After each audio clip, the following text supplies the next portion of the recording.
राहुल भाई, क्या लगता है आज तारीखों की घोषणा भी हो चुकी है उत्तर प्रदेश के उपचुनाव के लिए, तो क्या लगता है कि 10 सीटों पे चुनाव है, समाजवादी पार्टी की तैयारी बेहतर मैं इसलिए कहूंगा क्योंकि 6 सीटों पर प्रत्याशियों की घोषणा समाजवादी पार्टी ने कर दी है, तो लगता है कि तैयारी में समाजवादी पार्टी आगे है?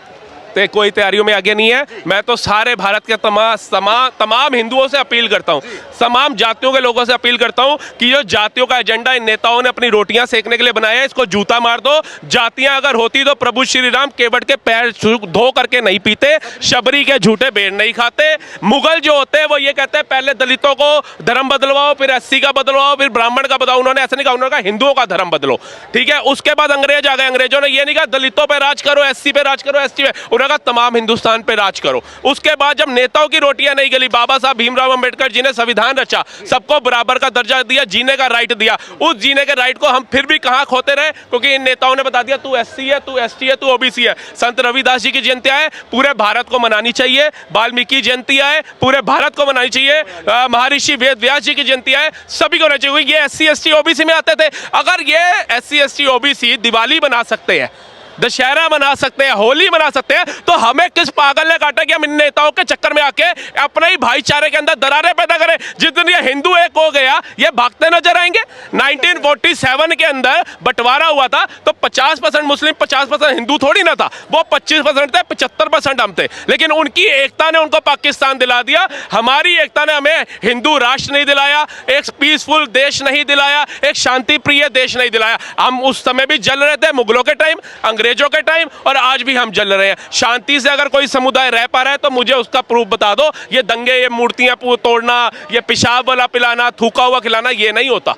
तो अब तो योगी जी, मोदी जी आपके पास में हैं, एक 10 साल से हैं और एक 7.5 साल से, तो अब क्यों नहीं कर पा रहे? अब आप शांति से... आपको पता है बरगद का पेड़ जो होता है वो छोटा होता है, बड़ा प्यारा सा लगता है, उसके पत्ते इतने हरे हरे अच्छे लगते हैं। लेकिन जब बरगद का पेड़ फैलता है ना, तो उसकी जड़ें, अगर बरगद का पेड़ यहाँ है तो जड़ें समझ लो वो लाल किले के गेट तक गई होगी, 3-4 किलो। अब ये नेहरू जी ने कर तो दिया, पेड़ तो लगा गए, अब भुगतना हमें कि हम ये जड़ यहाँ से काटे, वहां से काटे, कहां से काटे। फंस चुके हैं, ये फंस चुके हैं। ऐसा बरगद का पेड़ बन चुका है, जितना पाकिस्तान की आबादी है उसमें हमारे ये मुसलमान भारत में रह रहे हैं। अब मैं ये बोल दूं कि सारे मुसलमान खराब हैं, ऐसा भी नहीं मैं बोलता, क्योंकि अगर सारे मुसलमान खराब है तो मिसाइल मैन जिसे हम कहते हैं अब्दुल कलाम जी, जिन्होंने परमाणु सशक्त भारत बनाया, वो नहीं मिलते। अशफाक उल्लाह खां जी हो गए, बिस्मिल्लाह खां जी हो गए, वीर अब्दुल हमीद साहब हो गए, ऐसे नहीं होते ना। तो देखिए, लेकिन ज्यादातर मामलों में जो बलगलाहट में आकर के ये दंगे करते हैं, गोलियां मारते हैं, तलवारें मारते हैं,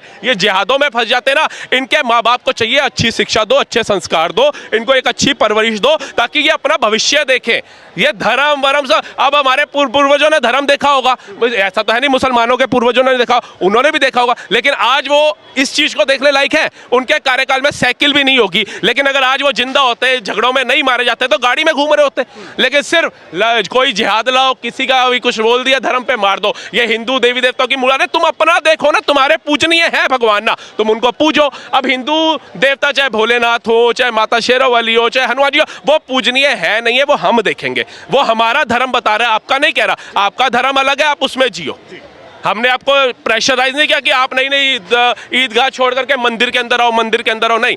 और जो सिख भाई भी है ना हमारे, वो कहते हैं हमारी जो गुरुओं की लड़ाई थी वो धर्म के खिलाफ थी, मतलब जो कल्प्रिट थे, जो गंदे लोग थे, उनके खिलाफ थी, पर्टिकुलर इस्लाम के खिलाफ नहीं थी। मैं भी कहता हूँ किसी धर्म से किसी की लड़ाई नहीं होती, लेकिन एक बात बताइए, वो धर्म की लड़ाई जिन्होंने गुरु गोविंद सिंह साहब जी का पूरा परिवार वारना पड़ा उनको, ठीक है जी, उन्होंने उनके समझाने पे जो नहीं समझे, चाहे वजीर खान हो, चाहे औरंगजेब हो, चाहे कोई भी हो, ये शीशगंज गुरुद्वारे के पास खड़े हैं, यहाँ पर उसने शीश नवा दिया, उनका काट दिया, शहीद कर दिया, ये चीजें। और आज का जो हमारा अच्छा मुसलमान है, वो जब ये कहता है मुगल महान थे, औरंगजेब महान था, बाबर महान था, वजीर खान महान था, तो भैया तुम डूब के मर जाओ। हम देख रहे हैं सिख भाई गुरुद्वारे में भी नमाज अदा करा रहे हैं, तुम उनको कह रहे हो जिन्होंने गुरुओं की शहादत को वो नहीं किया, नमन नहीं किया, तुम उनको महान बताते हो।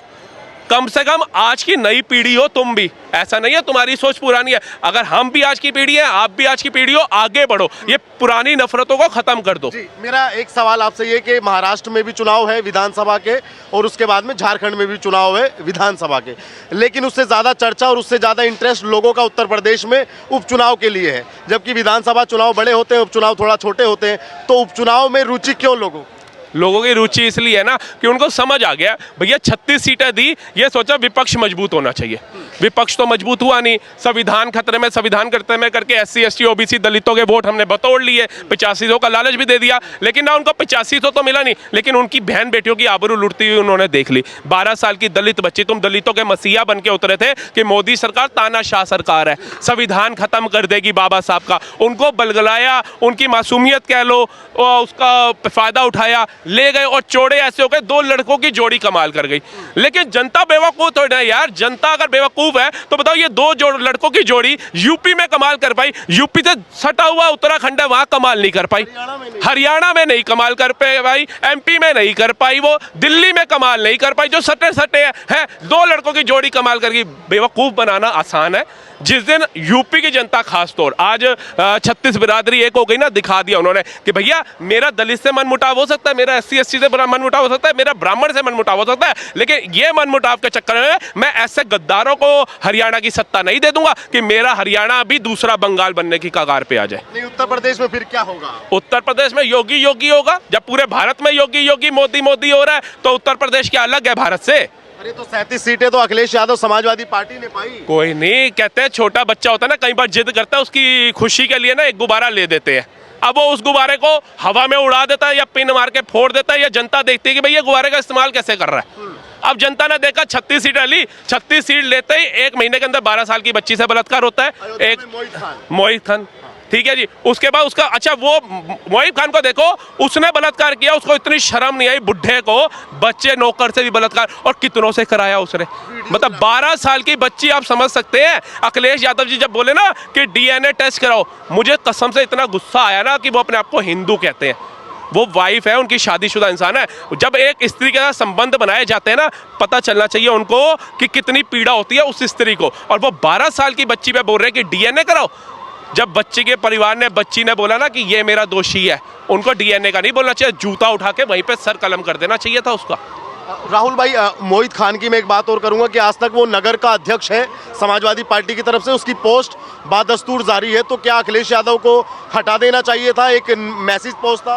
ऑब्वियस है यार, आप कल्प्रिट एक गुंडे बदमाश को, बलात्कारी को अपनी पार्टी से जोड़ के रख रहे हो, तो आप क्या मैसेज दे रहे हो? अगर आज मेरे जैसा युवा अखिलेश यादव की बुराई कर रहा है तो क्यों कर रहा है? ऐसी चीजें देख के कि एक केस भी साबित हो गया, उसके ऊपर जो कहते हैं एलिगेशंस लगे थे वो भी साबित हो गए, DNA भी आ गया, आप उसको भी पार्टी में जोड़ के बैठे हो। इसका मतलब आप क्या साबित करना चाहते हो कि यूपी के जो लोग हैं, चाहे वो यादव समाज के हो या, तुम्हारे को कोई समझ नहीं है। मेरी सरकार में गुंडे ही पनपेंगे, बलात्कारी ही पनपेंगे, दलितों की बहन बेटियों की आबरू उड़ाने वाले ही पनपेंगे। मैं इनके साथ हूं, इनके साथ रहूंगा, लेकिन तुम्हें वोट देना है नहीं देना तुम्हारी मर्जी है, लेकिन वोट फिर भी देंगे। तो क्या इन घटनाओं के बाद जो PDA एक संगठन बनाया था, PDA पिछड़ा दलित आदिवासी, अखिलेश यादव ने, क्या उसकी हवा निकल गई? निकलेगी हवा। देखो अगर पिछड़े को खाली दलित का रेप हो रहा है और आप कह रहे हैं पिछड़ा दलित, हाँ एक बात हो, रोटी तो यार मैं अगर आज मेरे घर के अंदर मटर पनीर बना है तो ये तो नहीं है रोज मटर पनीर ही खाने को मिलेगा, हो सकता है कभी दाल मिले और कभी दाल भी ना बने।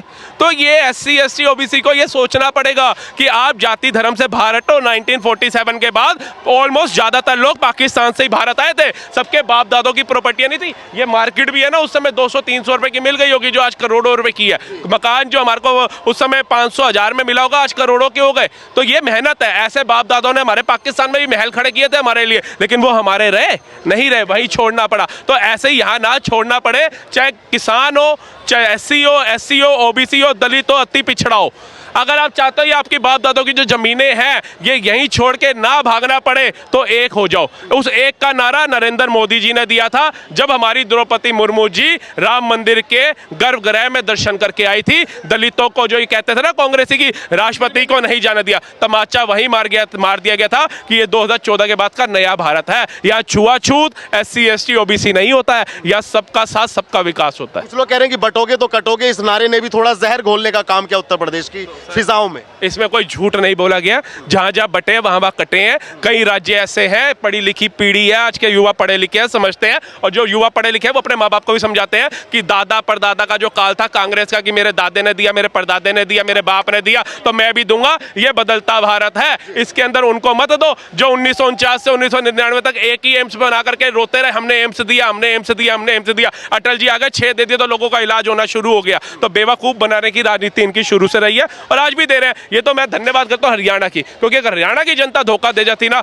तो मोदी जी कहीं ना कहीं टूट सकते थे। तो क्या दो लड़कों की जोड़ी इस बार भी उत्तर प्रदेश में कोई कमाल करेगी? कोई अरे दो लड़कों की जोड़ी ना, आप अपने अपने घरों में कमाल कर लेना, वो बड़ी बात है बस। वो बड़ी बात है। आप बताइए क्या कहेंगे, उत्तर प्रदेश में 10 सीटों पे उपचुनाव है मैं तो कहूँगा और जय श्री राम ही बोलना चाहता हूँ मैं तो सिर्फ, बस पाजी, मतलब जय कहता हूँ सब हिंदू रामचरित्र मानस पढ़े, बस इसके आगे मेरे पास कोई जवाब नहीं योगी है। जी के बारे में कोई दो शब्द, कोई दो लाइन। सिर्फ रामचरित्र मानस पढ़नी है बस।